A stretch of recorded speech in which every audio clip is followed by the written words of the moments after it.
Flèche d'Or, c'est un lieu socio-culturel. Donc on retrouve des activités qui tournent plutôt autour du spectacle, des concerts, de la musique et aussi des activités culinaires.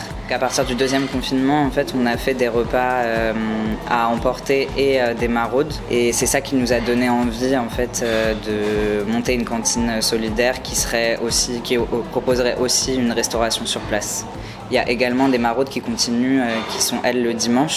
Et on a aussi d'autres activités dans la cuisine, notamment la cuisine partagée, pour l'instant 2 jours par semaine.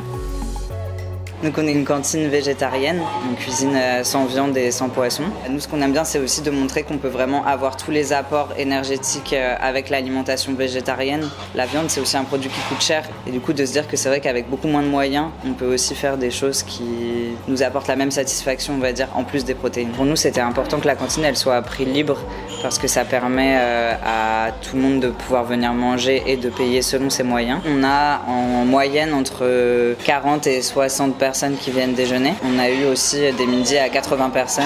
C'est un public assez mixte. On va avoir des personnes qui sont plutôt en grande précarité et d'autres personnes qui viennent aussi parce qu'ils travaillent dans le quartier ou pour soutenir le projet ou quoi. C'est vraiment très divers.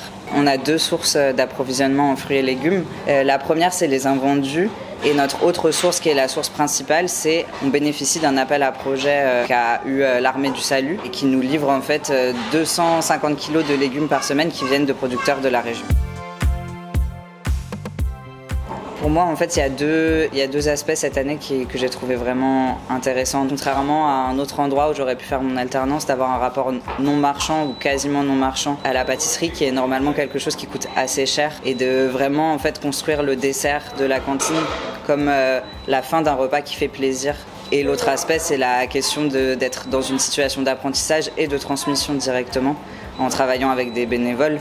Mais en fait, il y a vraiment tout de suite une situation d'échange. Les subventions de la mairie, elles nous ont permis dans un premier temps d'avoir une cuisine qui soit adaptée aux activités qu'on voulait mettre en place. Ça nous a permis aussi de mettre en place des postes salariés.